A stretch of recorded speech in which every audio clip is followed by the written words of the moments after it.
So my name is Rianne and I'm the Operations Manager of Luggage Transfers.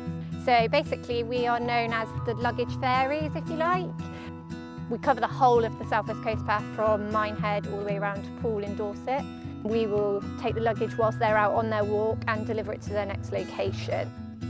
So we actually have 28 self-employed drivers and we have 4 employed drivers down here in Cornwall. Max Adventures, again being one of the bigger clients that work with us, probably give the large volume of work to local people in each of the towns and villages along the South West Coast Path, with all of our drivers actually living local to where they carry out the transfers. It is great to share my experience and my local knowledge of Cornwall with walkers and cyclists whilst working for Luggage Transfers.